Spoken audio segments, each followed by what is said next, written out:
AURA-İstanbul as our first guest speaker in our new AURA Suare seminar series. Professor Turnbull is Director of ATOPIA, an organization focusing on the development and construction of building types that address global, ecological, and social challenges. He is also a professor of architecture with 30 years of experience in design education internationally.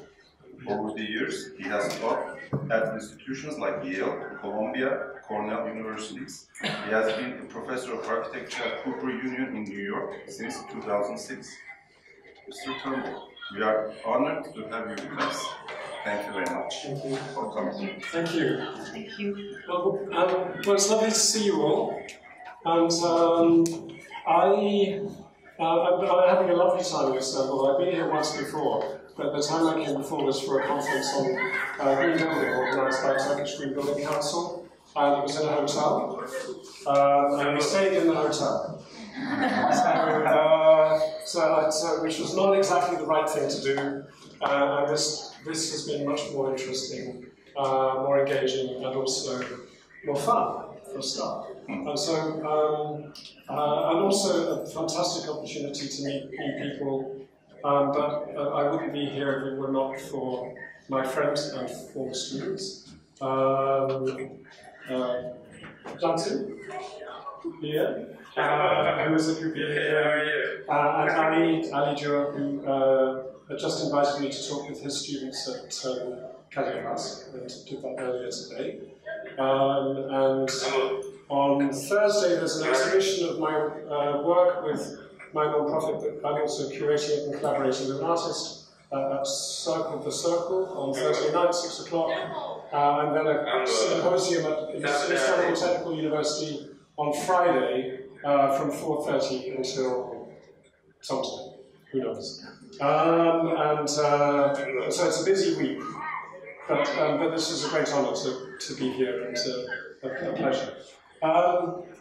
This is more ambience and rather almost as a tease. This is a handheld video shot by one of our interns in our non-profit, PITCHAfrica, of the construction site for a school in a very, very remote part of Kenya in East Africa, where we built a 4-classroom school, which was a rainwater harvesting school, which I'm going to talk about on Friday. This event, 250 people from the community representing all of the children in an elementary school came to help dig the foundations. So that in digging the foundations became invested in the new school. And I think, from what I understand about what you have been accomplishing here with AURA, is to establish a new institution that is where in a very, very straightforward way, you have built the foundations and are now building the superstructure. And it's very, for me, this video is very important in relation to my teaching period at the Cooper Union, which was for 13 years. Because every time I would take visitors on a tour of the building, we would start in the foundations.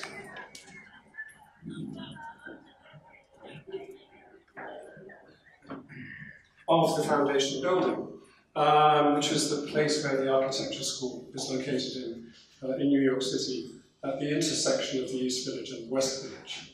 But those foundations are very special foundations, because the foundations of the foundation building of the Cooper Union 150 years ago were established to make a room where a school would be built on a base, and that base would be civic discourse, which is, I think, precisely what is happening here in this room, which is a school profoundly located within civic discourse that has a mission to make an impact on the lives of many, not just a few.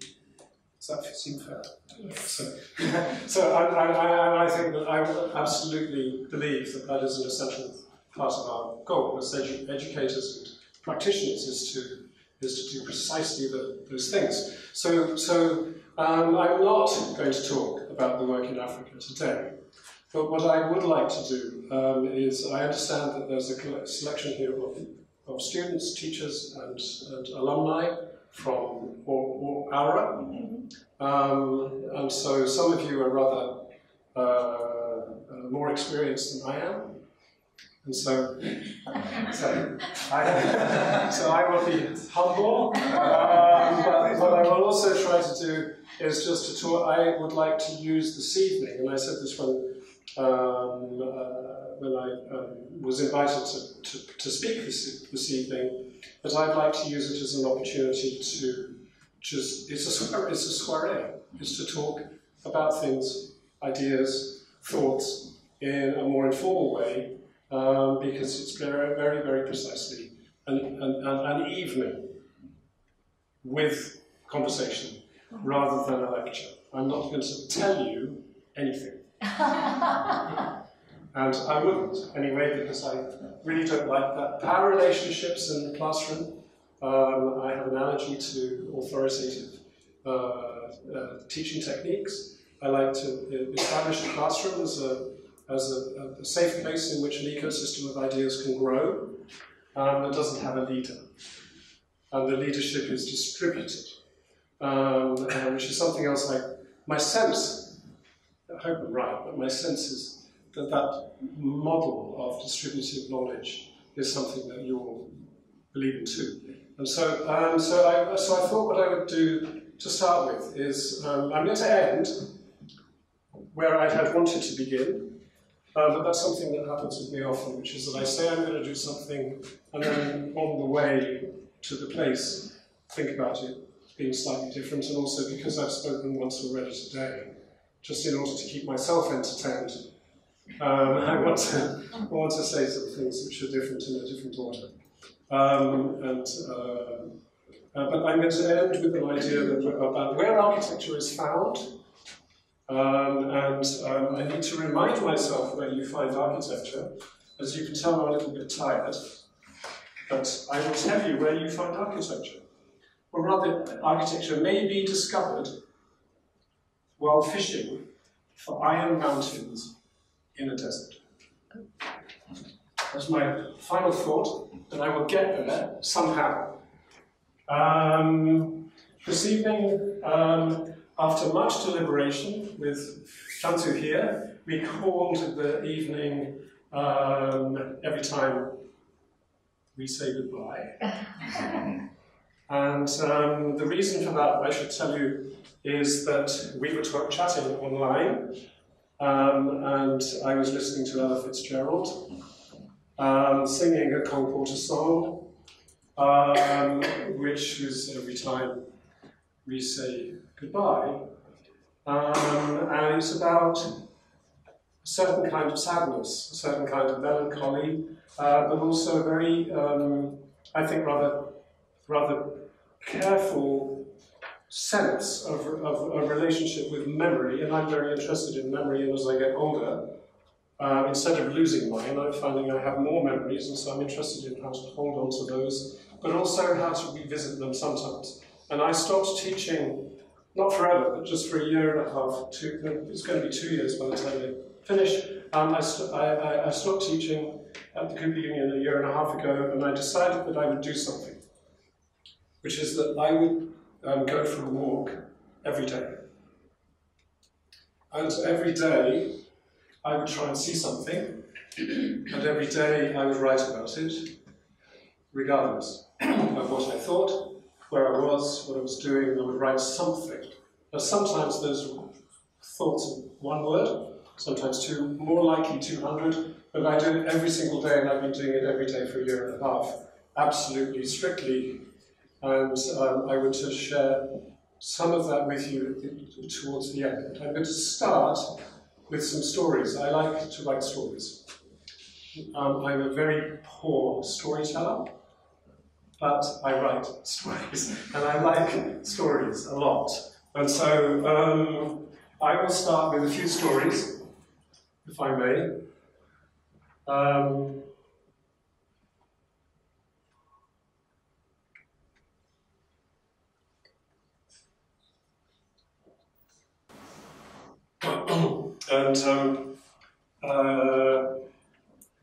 I find stories useful, and also the other thing that's happened with me personally is that there was a time in my life, probably 20 years ago, when I wrote in very complicated language.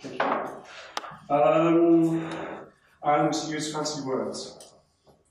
And I don't do that anymore. I have given up on fancy words. I like words which have few syllables. And but I also like to be naive. And I found also that I have discovered in naivete, in innocence, something else, which is, I think, another kind of complexity, but it comes out in a different way. It doesn't come out with overcomplicated academic language, which I have decided to put away. I did some, but I've given it up. And so I write little stories, and I write very childish stories. So forgive me, particularly those people who were hoping that I might not be childish. I will be. But it's purposeful. And so I was asked, and each of these stories was written for a reason, for a context, which was typically a professional context or an academic context. And a few years ago, I was running a Student Design Award in the United States. I started it off. It was coordinated with the Royal Society for the Arts in London. And we wanted to initiate a Student Design Award for across all design disciplines in America, across America. And we launched it at Cooper Union because there was an affinity that we felt between the mission of the Royal Society for the Arts and the Cooper Union, both established, one in the 18th century, one in the 19th century, with a mission to do, which is institutions grounded in civic discourse for the greater good. And I am really, really fascinated by what has happened within architecture, where architecture, which is of benefit to the greater number, which was an important theme in 1952 in Aix-en-Provence and Siam-Mali, the beginning of Team 10. Within the history of architecture, the thematics of that conference makes the architecture for the greater number. Architectural discourse, architectural history changed because of drawings made by people like Roland Simonnet, who was a young architect, just out of architecture school, who went into the informal settlements of Algiers and drew how everyone lived, made drawings to scale, freehand, with watercolour and crayon or pencil, showing people and everything about them, everything they had, pots and pans and pieces of fabric and utensils of different kinds. They drew everything really carefully, very systematically, and pinned up those drawings on the wall in Aix-en-Provence in front of all of the people who would become Team 10. And those drawings, also with some other drawings which came from a team from Morocco, transformed architecture, I think. And they transformed it because they were thinking of architecture for everyone, not just for the elite, not just for the privileged few who have a huge amount of money. And at one point in my life, around 2004, I decided that I had had enough. I was working prior to that at Sterling Wilford for James Sterling. I'm currently writing a book about Sterling's drawings. I have huge admiration for the work of that office, but we built a model which cost as much as a Porsche for a competition that we didn't win. And there's something very strange about this, that within architecture and in offices, we do these very peculiar things that if they succeed, make very lucky people with access to incredible resources and wealth have tiny bit better lives. And my wife Jane Harrison and I decided that what we would do is we would say, no, we're going to work in a completely different way, and we tried to establish a new form of practice.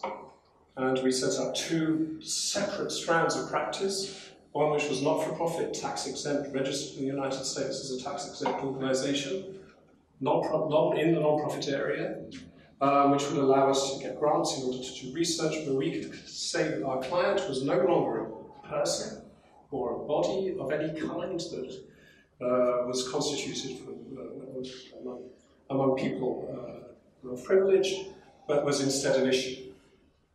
We could take on the quality of the air, or access to water.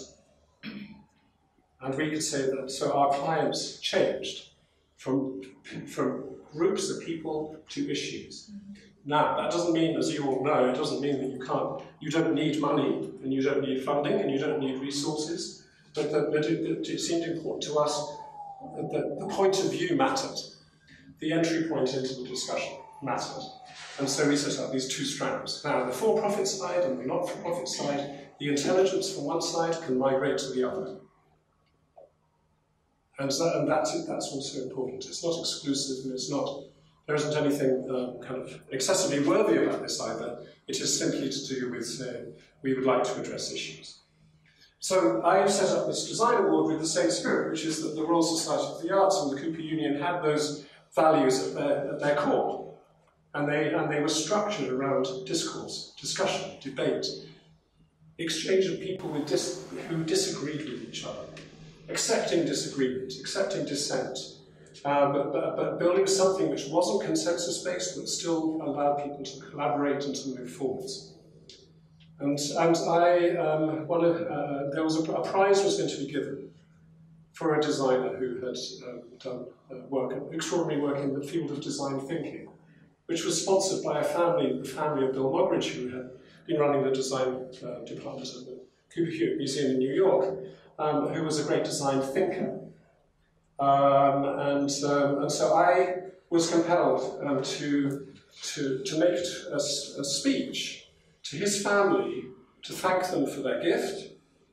But in that speech, I thought I would use it as a way of thinking through what design thinking meant for me. This makes some sense. I said I wasn't going to lecture. What am I doing? I'm lecturing. I'm sorry. But, so I wrote a story. And the story I called The Rainmaker, The Spider, and The Fly.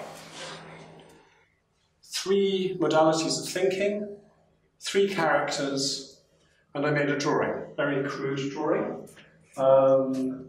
Here's my drawing. And this drawing shows the rain. Something very squiggly over here, which is probably a spider. And then this very amorphous blob over there, which is almost certainly not a fly, but in my mind it was a fly. And so these 3 different modes of thinking. What does a rainmaker do? A rainmaker in the American Southwest, in a Pueblo community or Hopi community, a rainmaker might be, or somewhere in West or East Africa where I've been working, a rainmaker might come in who is an outsider, who is a stranger, but who is known about and has certain skills. Something that we do when we educate is that we have to change the atmosphere in the classroom in order for learning to begin. Learning will not begin without something happening in the room, and that atmospheric change is rather like the activity of the rainmaker, a stranger who changes the atmosphere, adjusts the weather, and invites the rain to come so that the harvest can be what everyone hopes it will be. So the one essential part of architectural thinking, design thinking, or being a thinking person as a designer, is to perhaps adopt the persona of the rainmaker. The second, the spider. What do spiders do? Spiders build networks. Spiders connect this to that, this place to that, this object to that object. They build networks, relations between things. So as a designer, a thinking designer, you might also need to be an expert network builder, atmosphere changer, a network builder, and the third, the fly, is an expert at non-linear thinking. Flies flit. Ali is a fly. We discovered this afternoon. He's an expert he's an expert non-linear thinker, and can connect thoughts. What do flies do when they land on something? They collect material. Well, I won't say what from, could be a dead body. And they collect material on their legs, and then they fly somewhere else. And as they fly over, they deposit. They settle, and they leave a little bit of that material somewhere else. So suddenly that somewhere else has become an assemblage, which includes whatever was over there. And then as they move on, they take a little bit of that with a bit of what was over there to another place. And keep going back and forth, left and right, up and down, in a non-linear pattern, making connections of a different kind. This is not like the spider. This is not network building with robust threads connecting. Instead, it's something else. It's completely different. It's where information assembles in an unexpected manner, and then that unexpected accumulation of thoughts has agency. It becomes useful. Does that make sense? So if you, as you all are, you're some sort of aggregate of rainmaker, spider, and fly. Some people are more like flies and less like spiders, and some people are really good spiders. I'm sure there's some very good spiders in this room, otherwise this event wouldn't take place. Equally, there will be good rainmakers, because the institution wouldn't exist without them. I can see 2 or 3 of them, or 4 of them sitting in the room. No, they are rainmakers. They are changing this place in order to allow something else to happen, which has an impact. So, 3 different modalities of thought, characterized in 3 different ways. Another story about design that I used in a different context, but I found is quite useful, is a story about acorns and about trees. And there's a beautiful book, which is in the library at Columbia University in New York City, which was written by a man called Jean Giono. It's called The Man Who Planted Trees. Has anyone seen this? It's a beautiful book.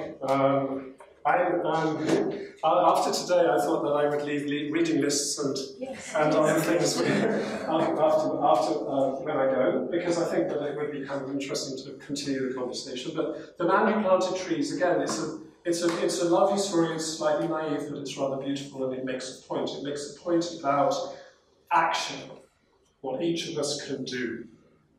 And the man, whose name I can't remember, who is the man who's planting the trees, is living alone. He lives in a landscape which has been devastated by war, or in some kind of environmental crisis, maybe a drought or a famine. And actually it's in France. So I think it was a combination of 2 world wars and all the strange, terrible political and ecological things that happened in the period between 1914 and 1946. And he resolves to do one thing. He has a dog, and he's getting a bit frail. He has a stick, and in his shed he has a stack, a supply of acorns. Not red ones like this, but acorns nevertheless. He decides an acorn is a seed of an oak tree, and he puts these seeds into his pocket. And he resolves every day when he's walking his dog that he will plant an acorn. He goes for a walk and he finds places that he likes. And what does he do? He goes up to high places where there's a good view. The land is barren, the streams are no longer running with water, and every day he takes his stick and he makes a hole about this deep, and he puts an acorn in the bottom of the hole, and he puts the earth back on top. Does this every day for the rest of his life, and he dies. And years pass, and the story continues. And a group of inspectors from the French government arrive in the landscape. And they go up to the high point where he planted that first acorn, and they look across the landscape, and what do they see? They see a forest. And they see streams which are abundant, with beautiful clean water. The fish are back in the rivers, and the animals are back in the fields, and the plants are growing, the trees are abundant. The houses which were damaged have been repaired. New houses have been built, and built in a sensible, intelligent way, linked to old houses to make a kind of patchwork of new settlements. Children are playing in the gardens, and it is a completely different place. And the forest is declared a national forest, and it's a national forest of record. The French government has a record of this place, which was made by this man who walked his dog and planted acorns every day. One person, one dog, one stick, bag of seeds. And I really love that idea, because it's, what it does is it says every little thing that we do as designers and as architects can add up to something if we make good decisions. And a good decision in his case was to plant a seed. Now, as a teacher, that's also an obligation. We have to plant seeds all the time, and that's so it resonates in many different ways. But for me, most importantly, is not to do with education; it's to do with what you do in the world and how you bridge between a kind of academic way of thinking and a way of acting in society. Now, the final story in this particular cycle, number one in my drawings, I'm sorry they're so... they are what they are. As well as writing in a naive way, I've also decided to draw in a naive way. This is an elephant. I don't know if you recognize him. As I said at the beginning, and you saw with the community digging the footings of the school, I've been working in East Africa and in Kenya, in the Central Highlands, at the foot of Mount Kenya. And so I've had a number of conversations with people who are members of the Maasai tribe, and the Maasai have a way of protecting the land. I actually witnessed the devastation caused by, I think, 6 elephants who knocked down a school in order to get to the water because they were thirsty. There was a water tank at the school, 10,000-litre polypropylene tank, the black tanks that you see all over the world. The elephants came in at night. They knocked. And I was interested by this. It was a terrible thing to have happen. And it wasn't one of our schools, but it was with the same community. And so it became an issue. What do you do? How do you think about protecting a place?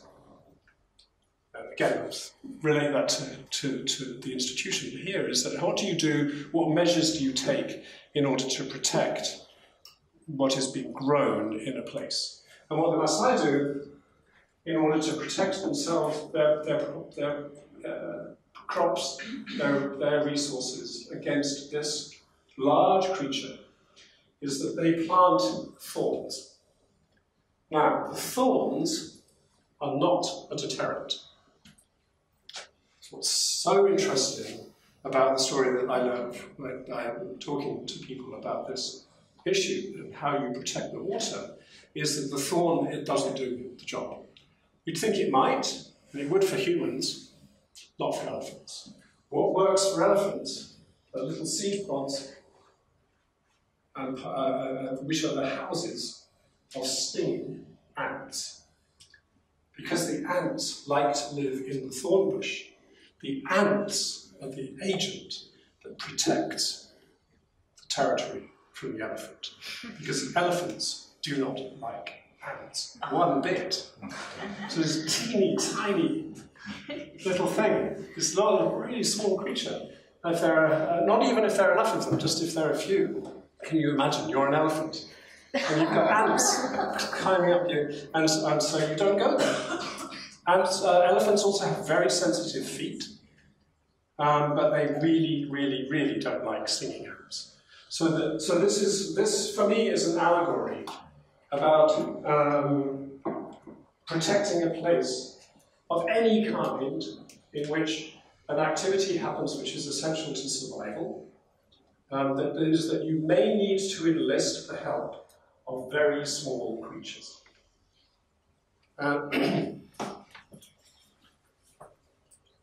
big ideas don't necessarily work, in other words. There might be a way in which is to do with tiny things, lots of tiny things happening, which collectively produce an atmosphere which allows something to happen. Now, I did not think that I would be doing this. This wasn't today, or even yesterday, this was some time ago, which is that the Pope Francis, wrote a letter when he became a Pope.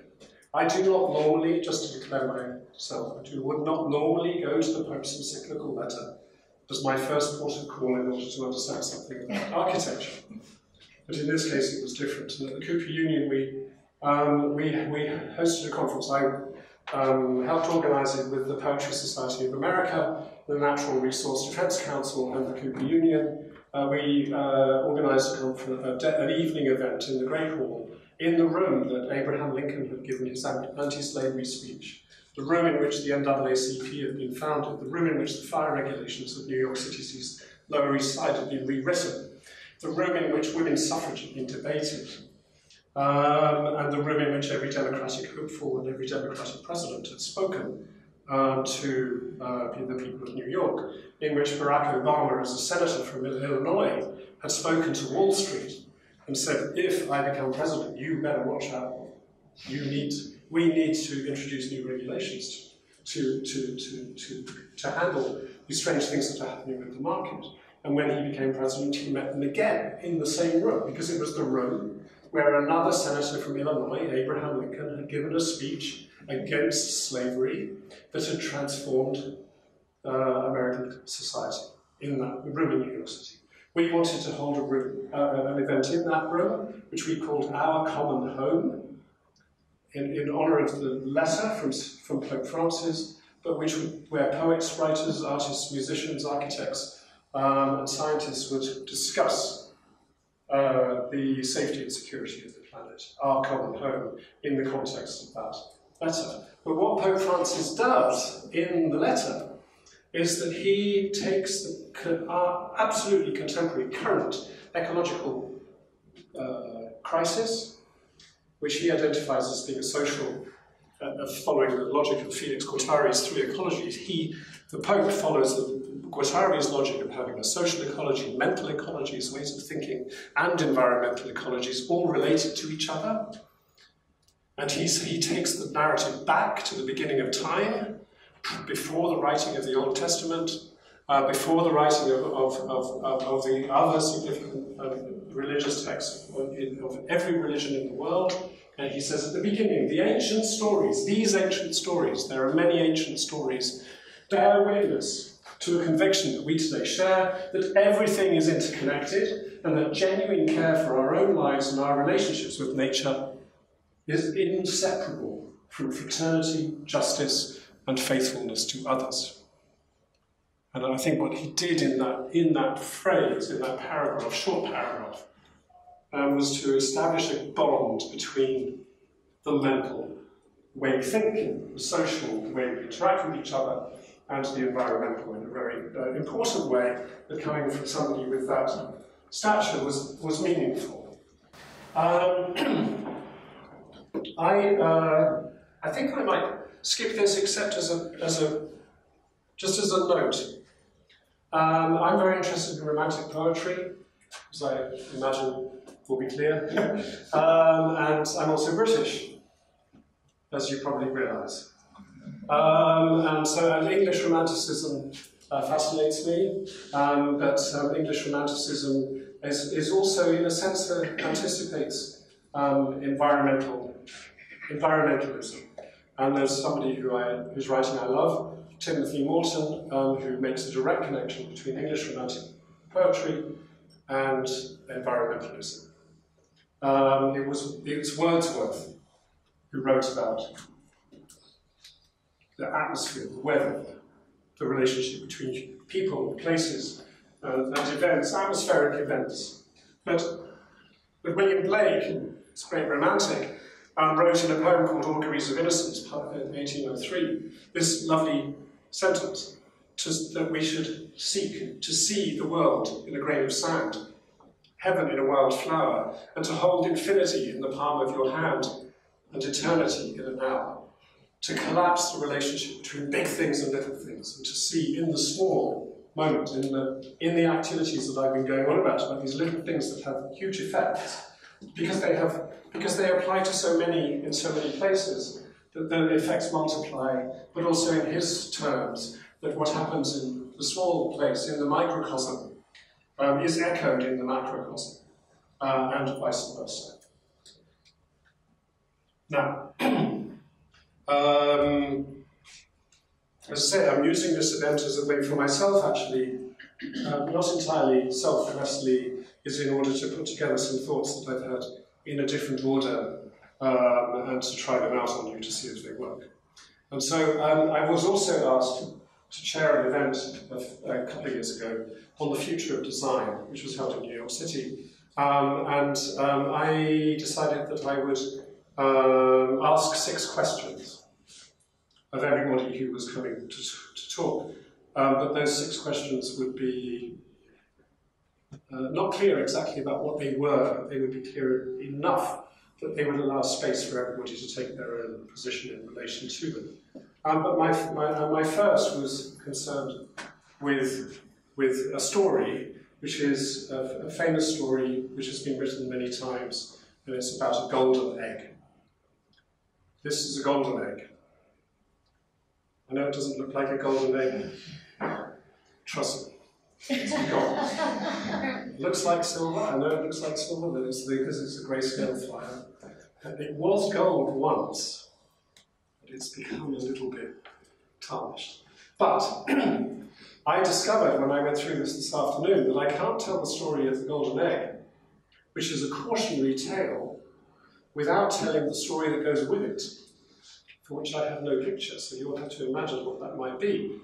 And that is another story which has been written many times in many languages, and it's called The Stone Soup. Now, The Stone Soup is a story that many of you will know, I am sure, and you might not know it until, or remember it until I tell you about it, and I'm going to tell you about it super quickly, because I must. But The Stone Soup, rather like The Man Who Planted Trees, and I like these stories that start in a very classical way with a disaster. You can't have redemption without a disaster, so you have to start with a disaster. So we have a disaster. We've got plenty of disasters in the world, it's quite easy. So we'll pick a disaster, and in this case, because it's the way that the story's been written, and it has been translated into every language, and there are many different versions of it. In Poland, it's called the nail soup. And in India, it's called the stone curry. But my version is called the stone soup. And the reason it's important is because, again, it's a way of thinking about architecture. What do we do? Why do we do it? Who do we do it for? And how do we enter into the problem of thinking about, why are we designing? What are we doing? What are we here for? And so, in the story, there's been this disaster. There's a war. Let's say it's a war, and the war came with a drought. Again, the landscape has been destroyed. Everybody, but here, the most crucial thing is that everybody is terrified of strangers. They do not like people from outside their community. And there's a village. Imagine a village, and in the village there's an open space, and behind the village there's a hill. Over the hill, 6 people are walking. They are tired, like me. They're exhausted. They have been in this battle of some kind. They have participated in the construction of a disaster, and they are walking down the hill. And one of them is a cook, and on his back he has a pan, a basin, let's say. What do you call it? A pot. Yes, a pot. And they walk into the village. Everybody in the village disappears. They go inside their house. They shut the doors. They close the shutters. They hide. Nobody wants to be seen. Nobody wants to see anybody else. And they certainly don't want to see these strangers. So they disappear into their houses. And so the 6 strangers arrive. They put their pot down in the middle of the space in the middle of the village. And they build a fire, and they draw water from the well, they put the pot on the fire and they start boiling the water. And they sit back and they look at it. And the cook says, do you know what? I think that I'll make a stone soup. I need a soup stone. And he sends his friends off, 5 of them, to go looking for soup stones. And my favourite version of this is when I talk to 1,500 Korean school kids. And we looked for soup stones. And the end result being that you get a range of stones, and the cook has to choose which stone is going to make the best soup. Right? How many people are sceptical already? my naivete is brimming over. So let's say we have 5 soup stones to choose from. The cook has to. You have to imagine. I sometimes bring stones with me. I didn't have a chance today, but it's true. Actually, that was a really good one. It's a beautiful stone. Can you see? Smells good, tastes good. It's going to make beautiful soup. Puts it into the pot. And the water boils, and he takes a spoon out and he stirs the pot.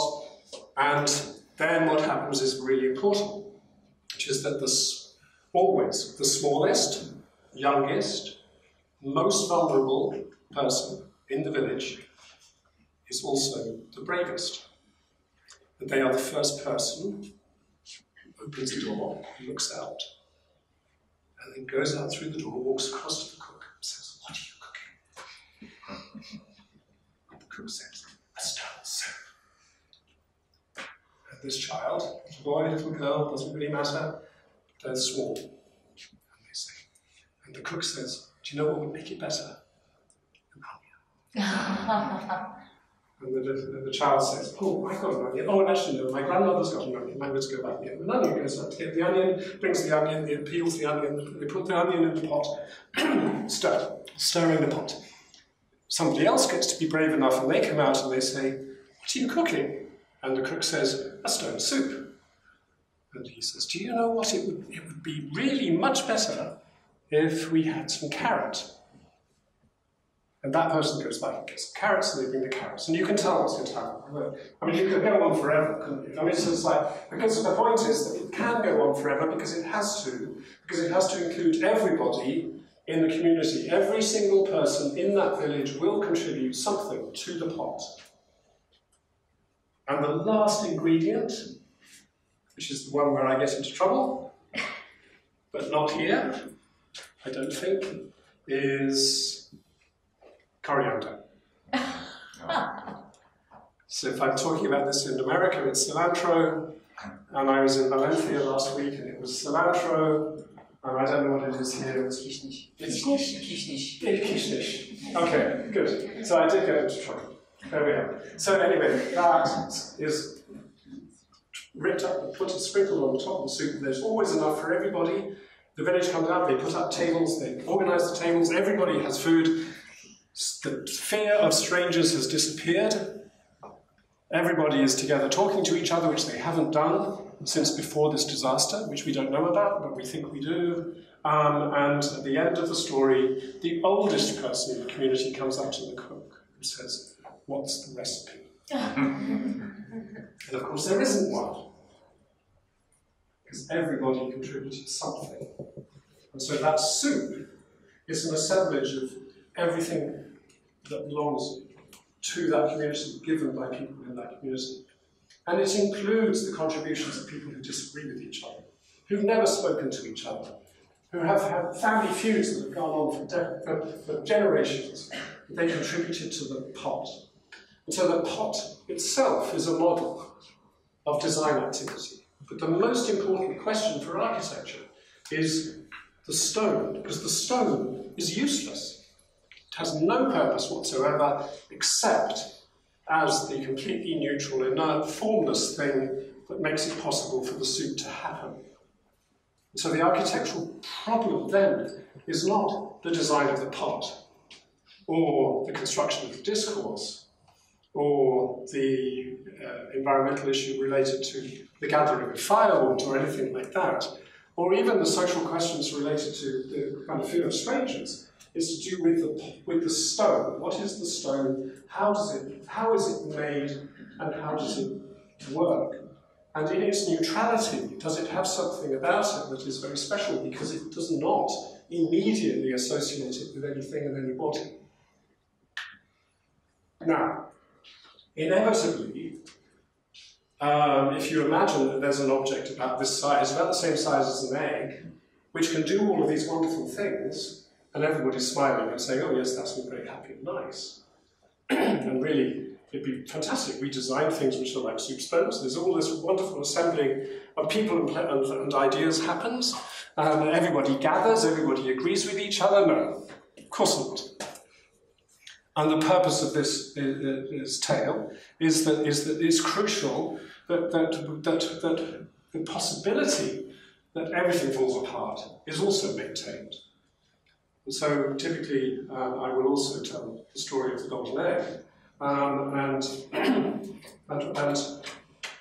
forgive me for treating you like I treat audiences generally, but I hope you don't mind. Does anyone mind? We're happy. Are you happy? Are you sure? Are you sure? I'm happy as long as you are. Because I want to be able to tell you a story, but I want to tell you the story from my book. My personal digital assistant, PDA. I have 2 PDAs. I have my very important PDA, which is called a notebook, which I write in every day, and then this, which is slightly more special. There's a story in here which I wrote on the bus. It's about the golden egg. And it's very short. But I have to change my glasses because since I got to be 60, I am finding it harder to see. And so, the golden egg. And this was again written for the future of design, and then it was written again when I was teaching sustainable design at Cornell University, going from New York to Ithaca with a 5-hour bus ride, and had nothing better to do than rewrite the things I'd already written. So I did all this. I wrote 2 versions. I'll only go through one because it's just like all the other stories I've told you. And in case you get bored, I will probably say this again. The story of the golden egg has been told and retold countless times in countless places. Written in almost every language of the world, the story about a poor farmer and his family relates discovery to a dream. Formerly unimaginable, the discovery brings hope and the belief that a long and prosperous future has become a reality. The story goes something like this. As a strange consequence of divine bioengineering, or genetic modification, a goose, a chicken, occasionally a duck, is discovered that can lay a golden egg. An exceptional feat that's accomplished daily, bringing a singular valuable object into the family's life, once, twice, 3 times, 4 times, until the transformative power of this extraordinary invention is taken for granted. In a tragic turn that is more than a momentary lapse of faith, the family find that enough is not enough. However much better life has become, however much more of everything there is than before, more is needed. More, more, and more.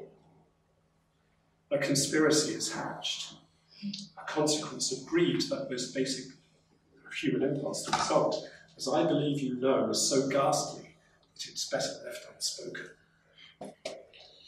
So, I was asked whether there was an architectural opportunity in that story, and I would say there is not. But there's a very important thing, which is that I have designed 2 schools, and in one, an elementary school, which was a high-yield rainwater harvesting school. A member of the community realized the water captured because of the design had a higher cash value than its value for people in the school.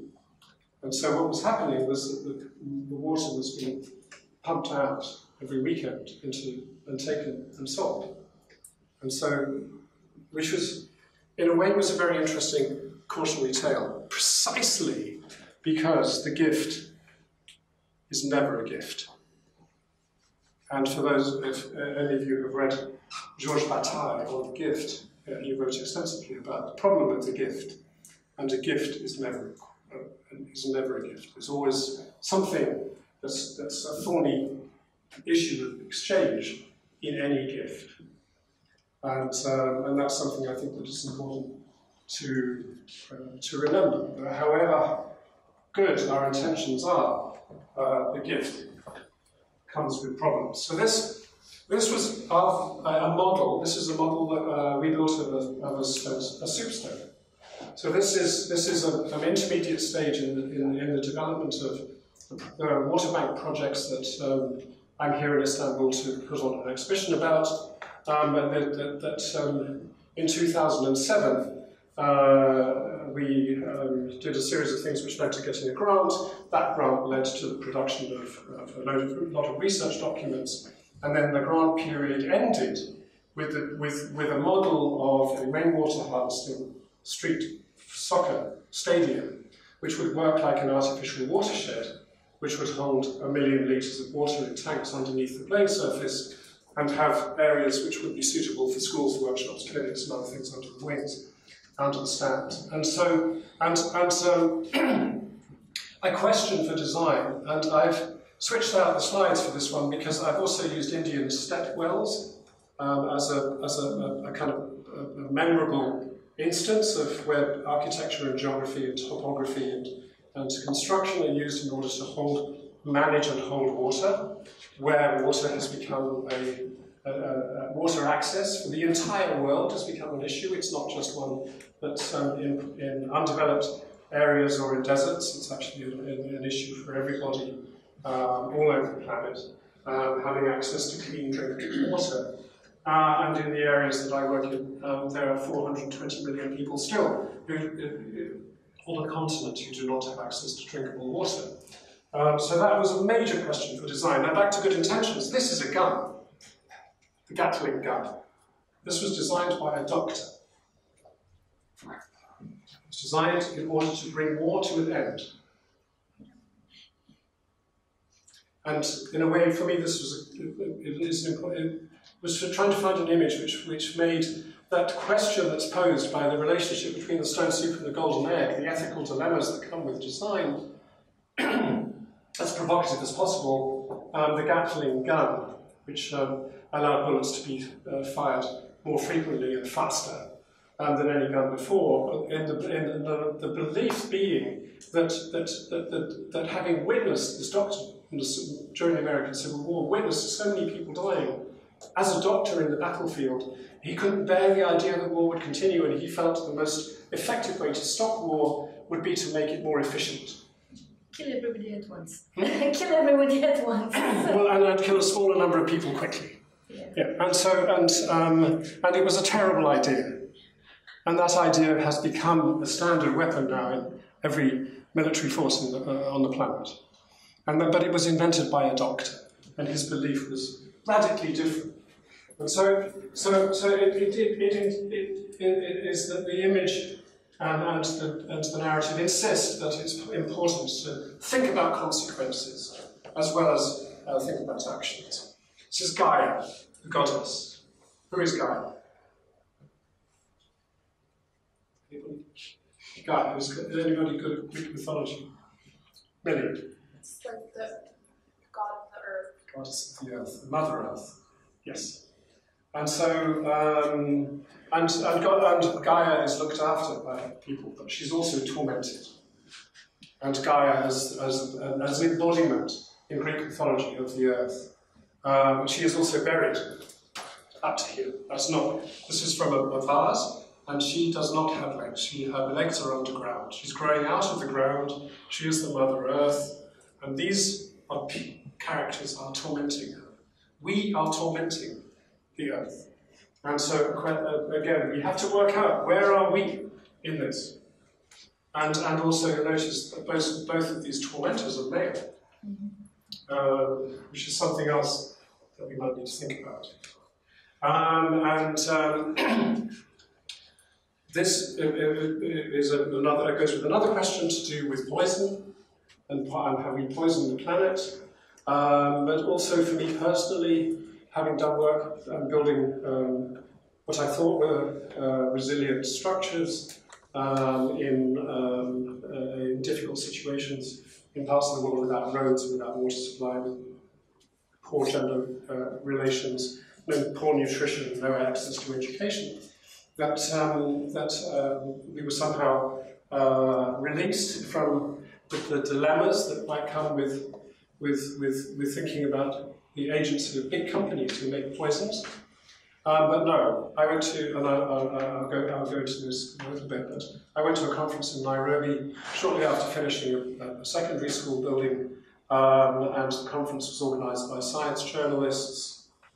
The sponsor of the conference was Monsanto.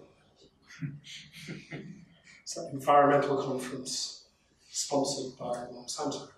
Complicated. We live in an incredibly complicated world.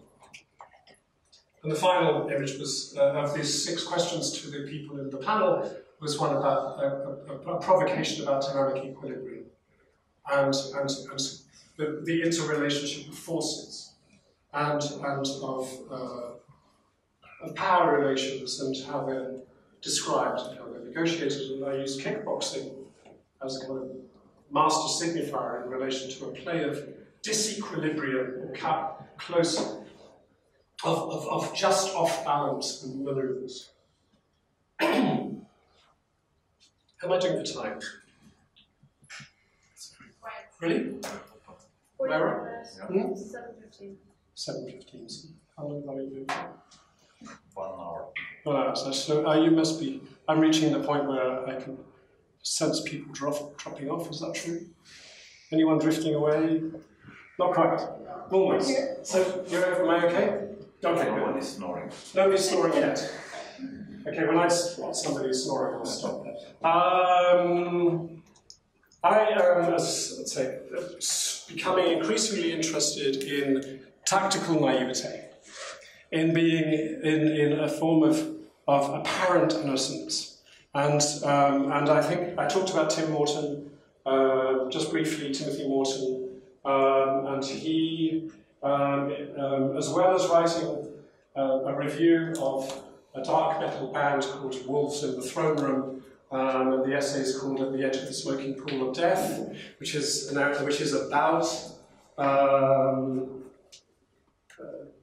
precisely the smoking pool of death and the smoking pool of death, what that might be in relation to current ecological issues. But he also pointed out something to me in an essay or book or a lecture, I can't remember exactly where, but it was a beautiful poem written for children.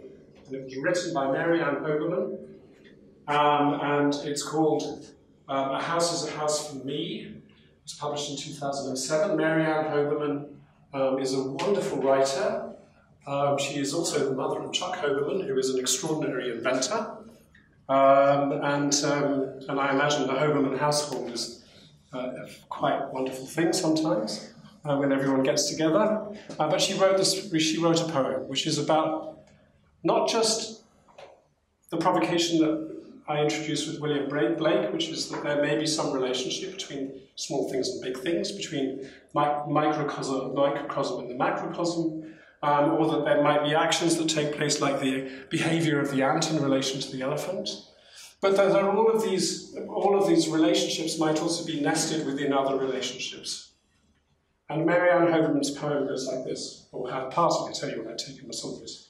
Castles are houses for crackers, castles are houses for kings. The more I think about houses, the more things are houses for things.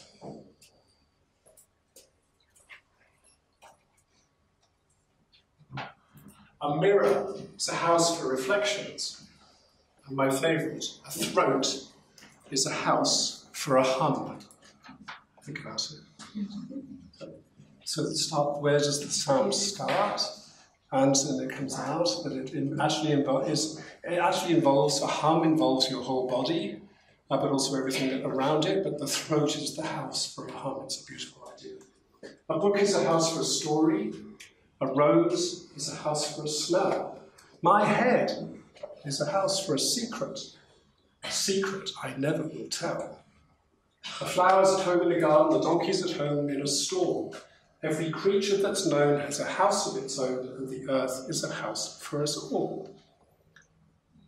I think, I know it was written for children, but if it's good enough for Timothy Morton, who is Professor of English at Rice University, who writes long and complicated essays about the environment, it's certainly good enough for me, because what it does is it shows something, it reveals something very simple, and the best children's stories do this, is that in a simple thought, particularly a thought that's repeated and has a cadence like this one, the idea of houses nested within houses, where the house, in this case, the biggest house is the earth. For Timothy Morton, the bigger house is climate, something that's bigger than the earth. But that within that house, within that thing, the things that are houses for things, there are many scales of thing, all of which are nested within each other and related to each other. And I think from a design point of view, what's most important is it might be possible to consider that you can operate on one house and have an impact in all of the others. In the same way that the stinging the Maasai planting the thorn bush, encouraging the stinging ants to live, can protect their territory against elephants, that it may be that in an action at one scale, and we have to choose, and that's what you do presumably out there, is you're choosing how to act, where to act, with what purpose, and at what scale. And then in understanding that every action has consequences, and that those consequences could be explored, could be measured, could be examined, and that in that examination, a new discovery might be made which would allow for action at another scale. So for me, this is a very, very important idea. And this is my version of my drawing of excuse me, of Newspaper Rock in Arizona, part of it. These are Hopi petroglyphs describing a society, hunters, gatherers, people who meet, people who make decisions, inventions, people on horses, people with wheels which are not wheels, but relationships which are cosmic. Footprints of different sizes, the footprints of gods, the footprints of humans together. And just want to have a drink. Excuse me. So, email.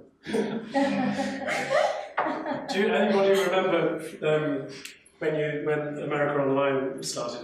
They were any of you had that, and they said, "You got mail?" Do you remember that? Yeah. Little voice saying, "You got mail?"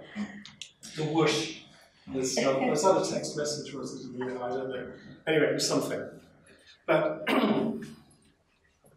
it's important, actually, because this afternoon at Kadia House, my talk was called Angels in Common, which was really to do with my affinity for Ali, and we have angels in common, but also related to some of the teaching that I have done at the Cooper Union and essays that I've set for people to read, one of which is concerned with angels. Angels are messengers. It was actually very timely that the whoosh of a message going from here to somewhere else is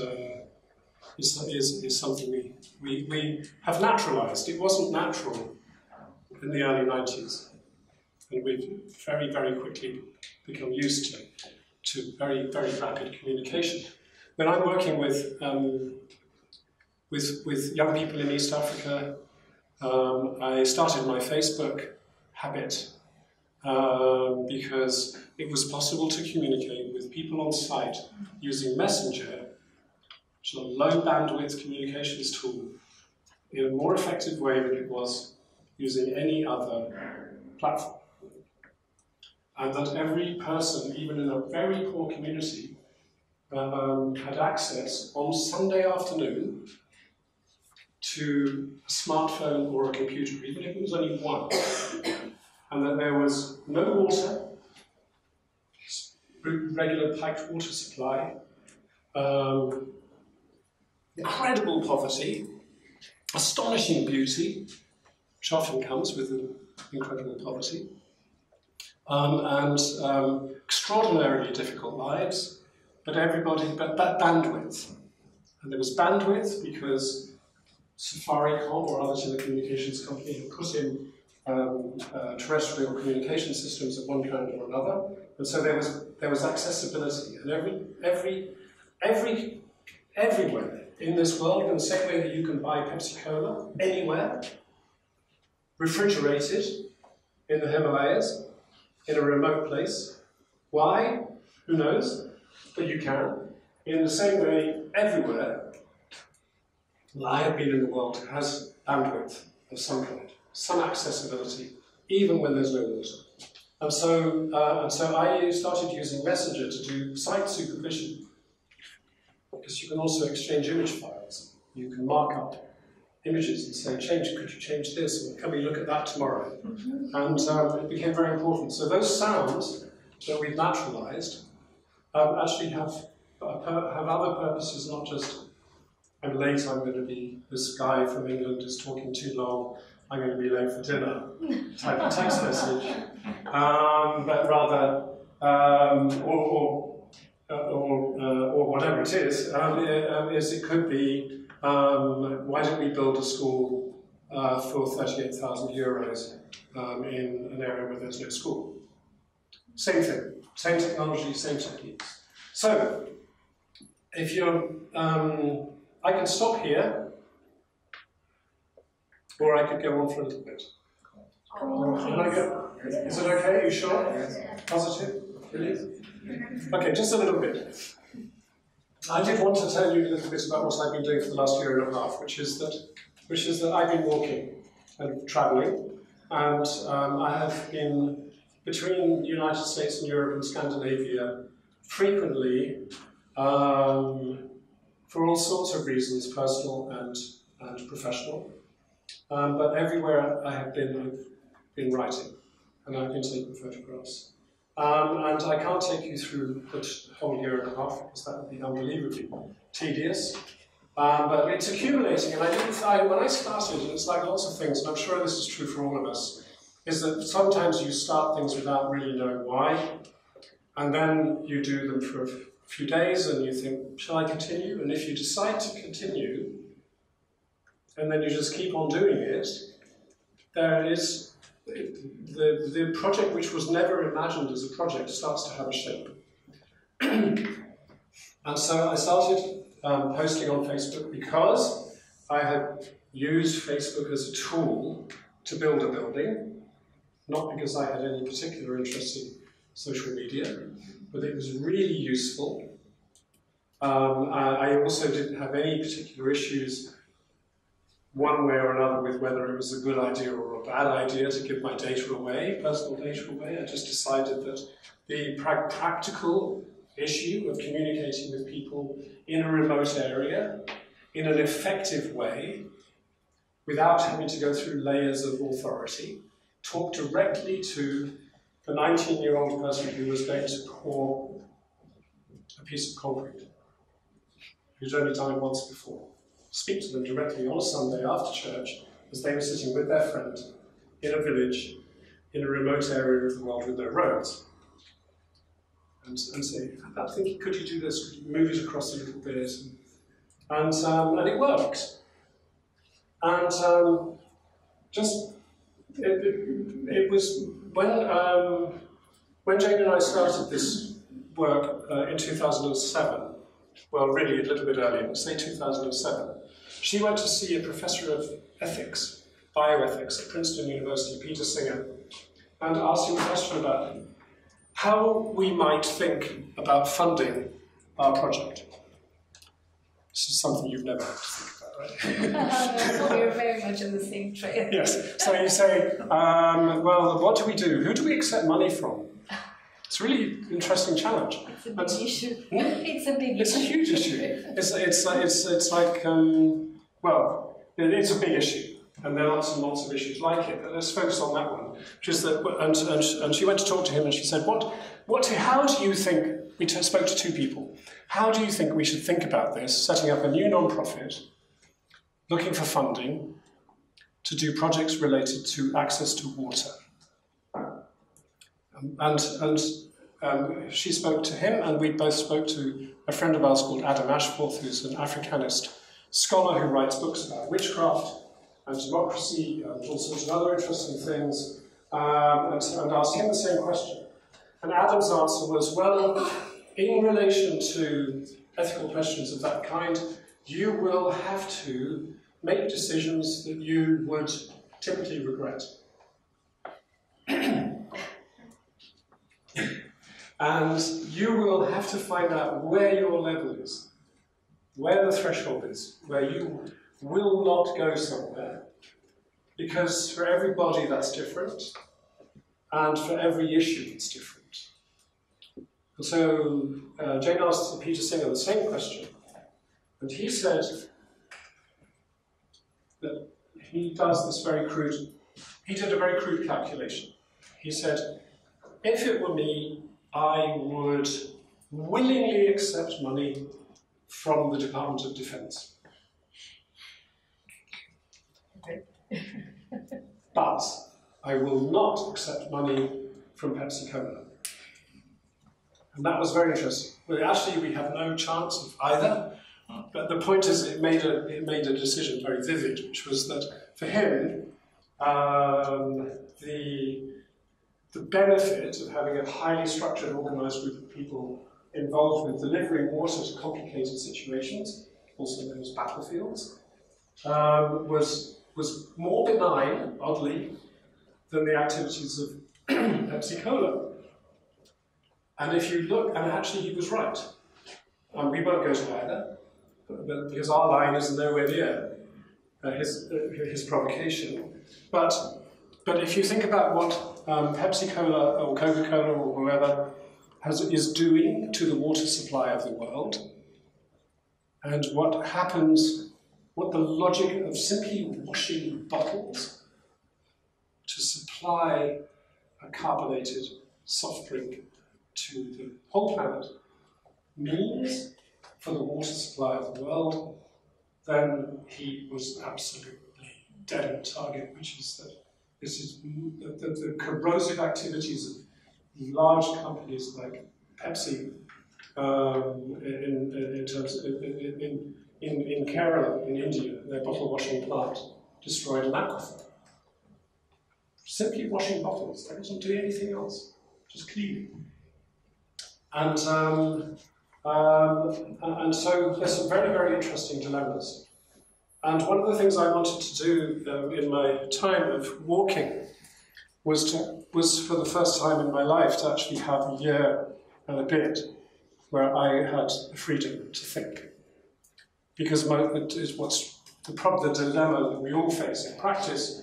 And in practice, if you're trying to do weird mixtures of education and professional practice, or work at the highest level in practice, or write books, or whatever it is that they're so time-consuming, there actually, oddly, isn't enough time to just sit back and say, why am I doing what I do? And so when I said that I would like to call this every time we say goodbye, it was with a certain kind of sadness, but also productive melancholy, I thought, which is that we often say goodbye to ideas in the same way we say goodbye to people. We say goodbye to history, we say goodbye to memories, our own and others, all the time. And we forget, and we very seldom have the time to remember.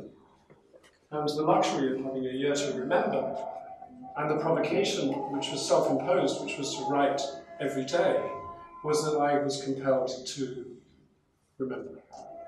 And it meant that I started to go back over my own thoughts about people and places and things that I knew, and to recontextualize them. We moved to Paris.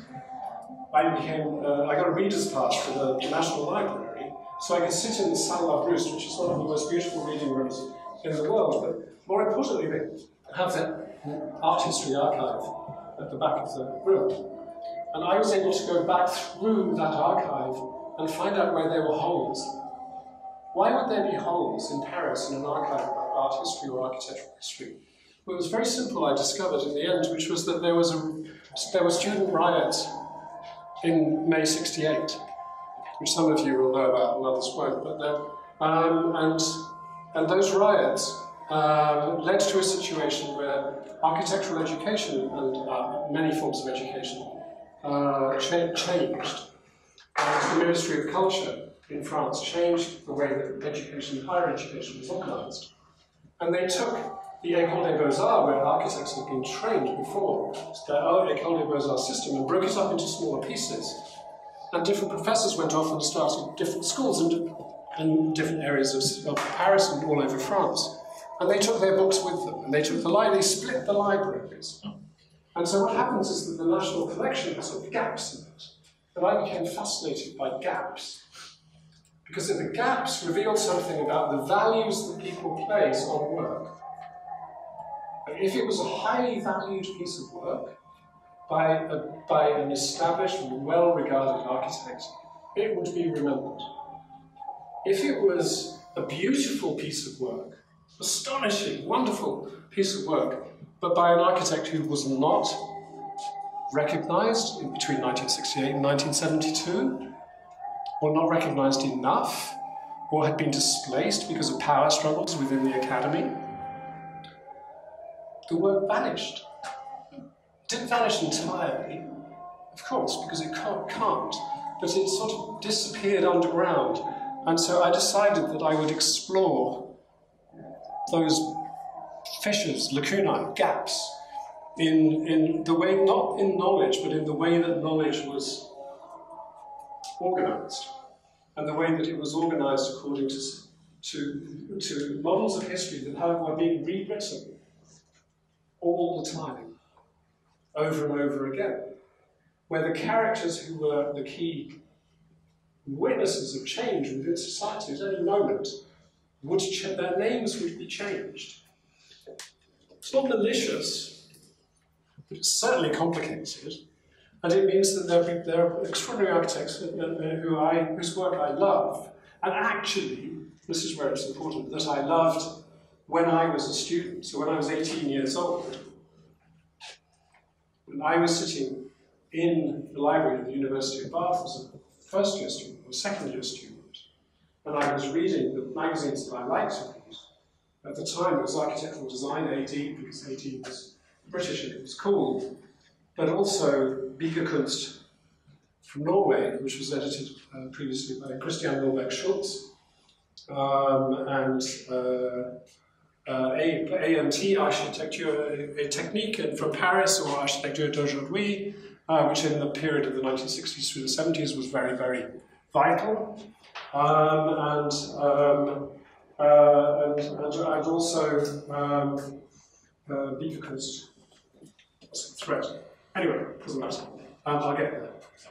There were certain things that I liked to read.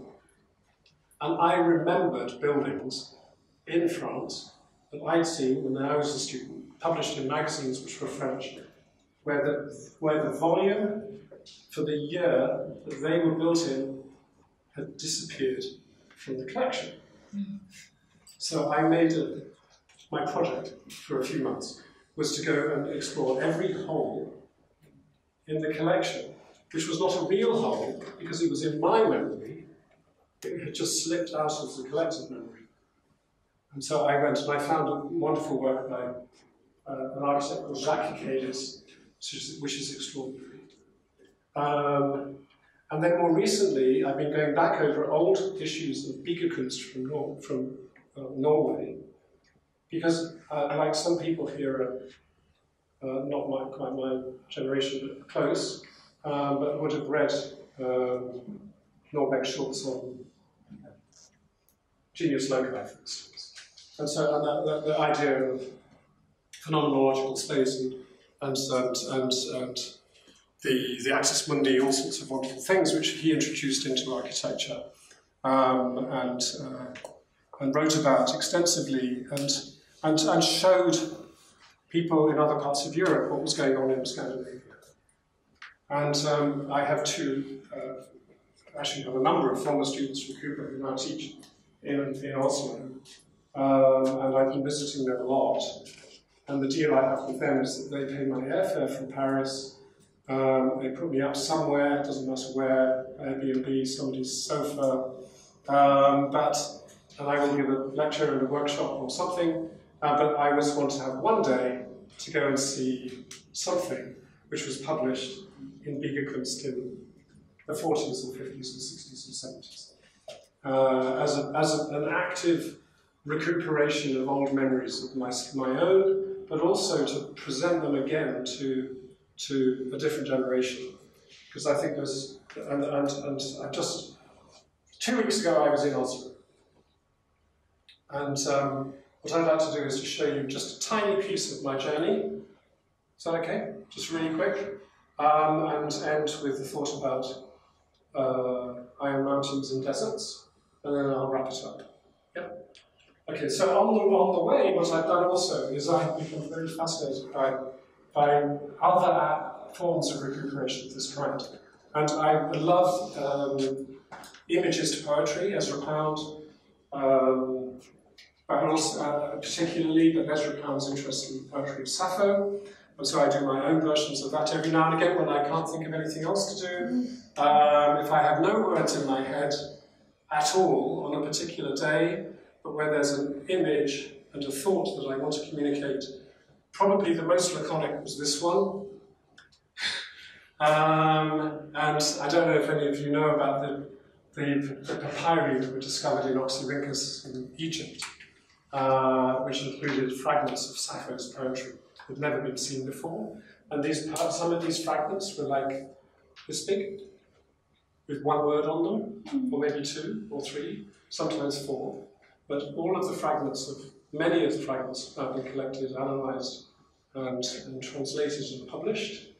And the notations vary from publication to publication. When words are missing, brackets or dashes are put in. But for me, mystery play is also what I'm involved with writing. Because what my walking teaches me is that everything is a mystery. And that actually I have become fascinated in maintaining it as a mystery. I also have been living in the southern parts of the United States, in Charlottesville, Virginia, and I have a relationship with the Global Sustainability Program at UVA. Because I've been in Charlottesville, I don't know how many of you follow American politics, probably not very many, but it's a catastrophic situation at the moment. Every day it gets more complicated. But a year ago in Charlottesville, Virginia, there were white supremacist riots and people were killed. And the protest included action on the lawn of the University of Virginia, which had been established by Thomas Jefferson, who was one of the people who wrote the Constitution. But he was a slave owner. So it gets very complicated very quickly. And the buildings of the university were built by slaves, laid out by slaves. The geometry of the lawn was established by slaves. The bricks were made by slaves. And in the 21st century, that legacy matters. It really matters when a collision between the left and the right, and between the white supremacists and Black Lives Matter, boils over into a large-scale riot, which makes the national and international news. And so I became preoccupied not with the logic of slavery per se, but the fact that I was working in East Africa and then this year in West Africa, in Ghana. I was in Accra, and Accra was one of the ports. It was a slave port. And the slave trade was very active in West Africa and connected directly to where I was in the United States. And so I felt that it was beginning to have it was one of those things where my life, rather like the conference sponsored by Monsanto, presented me with dilemmas which involved architecture and the way that architecture was made and the society that it was made in and the impact it had on future civilizations in a profound way. And so I also started to look at and think about that issue as it applied to architecture. And I did write, they're not songs so much as just ways of thinking. And so I wrote a chanson, a song, but it's a ghost song for two voices. And it's, I have been reading the lyrics of Porgy and Bess, which was about life in the Carolinas, and it was a particular view of life in the South in the early part of the 20th century. And the authors of Porgy and Bess also wrote a songbook, and so I wrote this just for myself to think about, because I'd also been reading slave poems and slave songs, and the documents of African-American writers who were also part of the civil rights movement, were in many cases in conflict with each other within the civil rights movement. There were complexities within African-American society, which I had not understood until I lived in the South, and actually dug into the longer narrative. And so I wrote this: are you listening to the love songs of strangers who arrived in ships? Are you listening to the sorrow songs of slaves who arrived in ships? Are you listening to the cradle song of death? Are you listening? And then the phrase at the bottom is actually from a sorrow song. The sorrow songs were the songs of the slave community in the very, very early part of the history of the United States. So I wanted to, it's very complicated as a white British person working in a post-colonial situation, that I am always implicated in a complex set of relations, which make it very difficult to know how to act, what to say, what to do. And it's also where that ethical dilemma, how do you set your line, and how do you do your best within a complicated I'm going to do this super quickly, but what I do every day, and this is less than 2 weeks from this month, October, and I had just gone back to Paris, and this is at the Palais Royal in Paris, which is very close to where we live. I arrived early looking for flowers, waiting for the light to change. Later, without knowing what to say. Then I went to Norway. I was there literally for a day. I went to Oslo, and there I wrote this about angels. Angels move through space at the speed of their thoughts. Every time I depart from Paris, Charles de Gaulle, Terminal 1, I return to Michel Serres' beautiful book, La Légende des Anges, 1993, translated as Angels, a Modern Myth, dedicated to Naila Farouki, Lauren Beccaria, and Pierre Lévy, who have angels in common. Terminal 1 is the setting for a dialogue on angels and messengers, a place of partings and reunions, where architecture echoes the ways in which messages circulate in space. I passed through the terminal quickly. My flight was on time. 3 hours later, I was in Oslo, looking across the fjord. Once again, I turned toward the Opera House before returning to the station to take a taxi to Aachen, the School of Architecture. Once again, I am caught up in the maelstrom of Norse myth, the ancient forces that circulate in the air and water, in the architecture of Oslo that echoes the way in which messages transit and circulate through time. Once again, with angels in common. heard as an echo, seen in the margins, the perfect message delivered by the perfect messenger. The Archangel Gabriel is the perfect messenger. The perfect message is the Annunciation, the Word becoming flesh in the body of Christ. The Annunciation to the Virgin Mary transforms the Word into flesh that is living, thinking, and divine. On its own language is a chattering noise, hollow and empty. It means nothing until it is embodied, made flesh. Erling Vistjo, he was the architect, was a devout Christian. The Begehavenkirche, designed by Waterbanks, but delivered by Vistjo, is an embodiment of his devotion. I have been looking at his line drawings, freehand, fragile, absolutely clear, made confidently without hesitation, thinking about the double meaning of confidence, an embodiment of faith. Messages. I returned this afternoon to see the interior, impressions, reliefs, inscriptions. I'm not sure what I should call them, made in concrete, made possible by Vistjo's naturbeton formula and process. The colour temperature of the interior lighting is very warm. The surface is exquisite.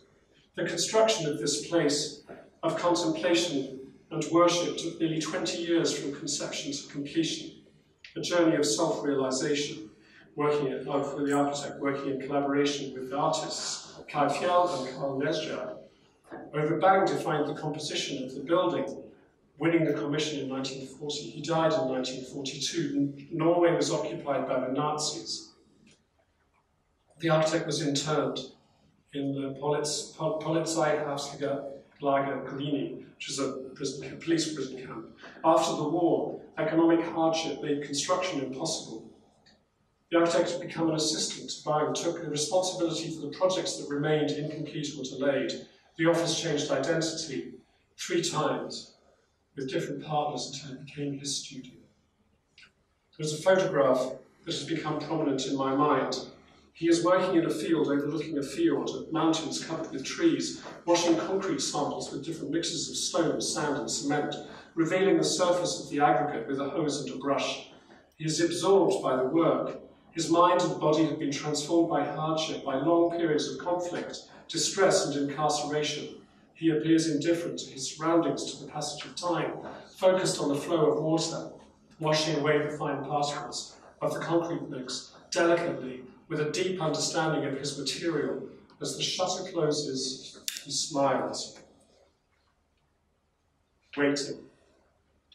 This is a beautiful building, actually. This was built in the year 2000. It was completed. It's by Carl Vigard Holmebach. Waiting. Dying well is as challenging as living well. A mortuary and a crematorium is not the place where a body is prepared for cremation. It is, but it is not. The preparation of the body starts much earlier. A mortuary is a waiting room, a sanctuary for the spirit, a resting place for the body in transition. Tears need gardens. Gethsemane, Eden, paradise. Gardens of memory, hope, temptation, desire, and loss. Yearning, gesturing to the moon, to the clouds, the wind and the rain, listening to the stories of wanderers, ancient lessons on the art of dying, welcoming death, embracing the disintegration of the self with a prayer. Hearing the sages, the Gnostics, Krishna, Buddha, Milarepa, the hierophants of the mysteries, the Valkyries' skaldic discourse, wisdom carried by the wind. Understanding the complexity of experience that is implicated in the simple act of sliding the gate.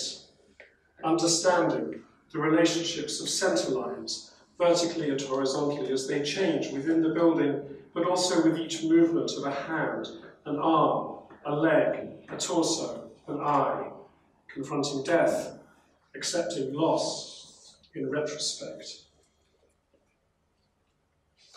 Reflection.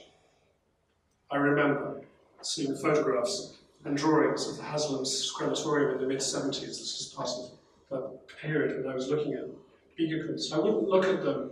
I had opinions that came from nowhere, I'm sure we all identify with that became convictions. I couldn't look. The building seemed dogmatic and unyielding, excessively sober, boring. There were many opportunities for new experiences, for pleasure. Contemplating death was not a priority unless it was imaginary, dramatic, and inevitably early. Some things have changed, a little, enough. As must be clear, I've been moved by the experience of time spent at the Babyhagenkirche by Bergen and the mortuary at the Asker crematorium by Holmerbach. On previous trips to Oslo, I visited buildings that I'd wanted to see for a long time, by Fane and Korsmo, and others that I should see, but not necessarily write about. Last weekend I visited buildings and places that I had ignored in the past, that were not on any list of places that I must visit. The Haslam crematorium was one of these. I had 10 minutes. It was beautiful. Dreams of Japan had become commonplace. There are probably some people in the room who can remember Dreams of Japan when we all read Japan Architect and A+U. The number of images of modern Japan multiplied each day, as did the number of Sony, Sanyo, and Suzuki products. Japan was advanced technology and the tea ceremony, samurai ritual suicide, and the rock garden at Ryoanji, ukiyo eroticism, Shinjuku spectacle and horror, images of mushroom clouds, perfectly symmetrical, terrifying half-tone prints appeared on t-shirts, in record shop windows, on album covers. Androids, mutants, yakuza, gangsters, and geishas were rendered as sex objects. Nuance of any kind was lost in translation, condemned to an exquisitely painful death in a floating world of exotic mystery. Involuntary incomprehension was obligatory. Oblivious consumers bought Japan, Japanese devices, Japanese cars, Japanese refinement, Japanese violence, Japanese beauty. In Norway, progressive architects fell in love with Japan. Autumn, love, dying into eternal life. And then this was astonishing discovery. This was an extraordinary thing. Life. So suddenly, I have recovered from my obsession with death, but I'm explaining why. The experience of learning about the art of dying from the Tibetan Book of the Dead, translated by Lama Kazi Dawa Sanda in 1927, while looking at buildings by Bang, Bisco, and Holmerbach, was enriched by a new appreciation for the Aslan crematorium. One day, I would like to see the Open Altersheim designed by Sverfeinen and Guy Grung that addresses the art of aging gracefully. Having visited 2 buildings by Grung, Villa Youngskollen, this one is Sandvika, and an apartment building at President Harvitsgate 21 in Oslo, I'm convinced I must make this a priority. This is really an astonishing house. It was built in 1963, I've heard a few about Guy Grung that might be worth retelling, and others about his father that I will pretend to forget. Probably Norway, as in many other parts of Europe and Scandinavia, was the complex relationships between people during the occupation, during the Second World War. And Grung has that history, which is a very complicated thing for Norwegian architects to grapple with even now. And so some buildings that I looked at have not been looked at favourably in the past because of the complexity of their history. There are some great stories that I know in schematic form only about Pagon, the Progressive Architects Group in Oslo, Norway. Pagon was convened by Korsmo. Pagon had a newsletter that was edited by Christian Rolberg Schultz, who participated in Siam 8 as an observer. Sverfeinen and Guy Grung were members. Pagon represented Norway in Siam 9. I'm looking forward to discussing them, but not yet. I'm not ready. And then I go on and on about Ligekunst, which is a beautiful, very laconic magazine produced in Norway in the 1950s and 60s and 70s.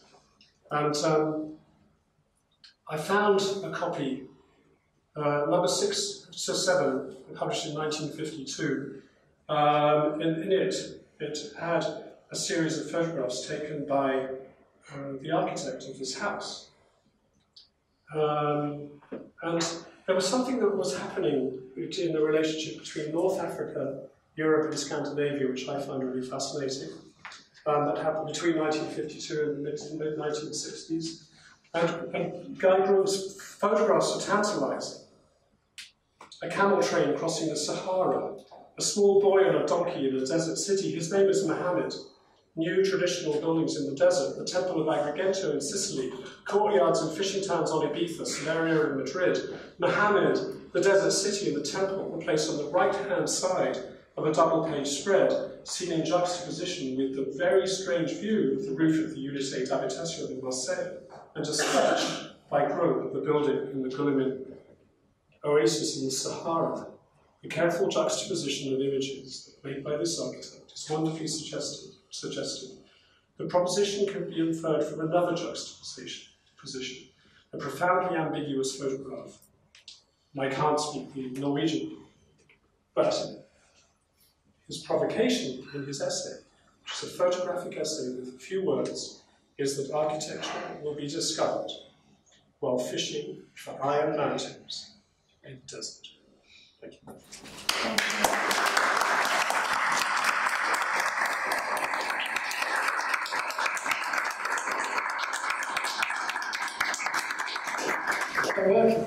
Is that all right? Beautiful, thank you. Okay, well, thank you for having me. I need to have a drink of water. So, for me, I think the most important thing for me is that, as you can probably tell, I love architecture. I don't know whether you can, but also I find it. I love the delicious complexity of architectural problems, but most of all, I think that the situation that you've got here, where you can just discuss architecture in between the university and the city in this wonderful hinterland is great. And I as Ali knows, well, Ali in particular, he talked about it earlier, I have an embarrassing interest in liminality, in-betweens, and what attracted me to meeting you all here was an intuition that this was actually a liminal zone, and had been thought about as such. And it's always in those. It's the best times for making change in society are when the king is dead. It's the interregnum. It's the in between. The best place to have an idea is not here or there. It's on the way. And if you're Ali Jur, who's gone out. Probably he'll be back, I'm sure. But he wrote an essay for me about Tom and Jerry.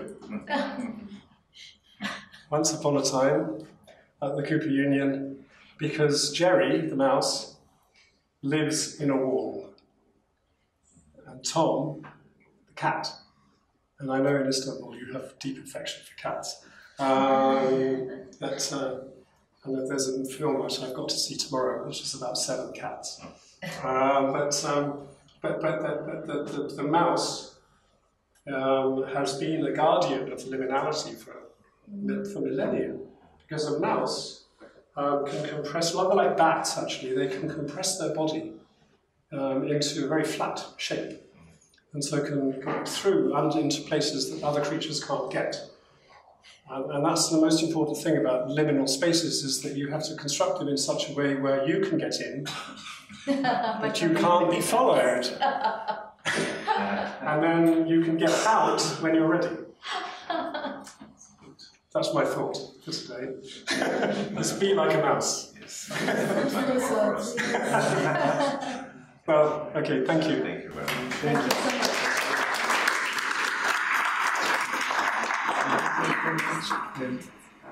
Thank you. Yes. Oh my goodness. Thank you very much. And about Mimar Sinan. He's our hero. Yes. An architect from the 16th century. Yes. So I've been to see a building or two of his. Very good. Well, thank you very much. Thank you.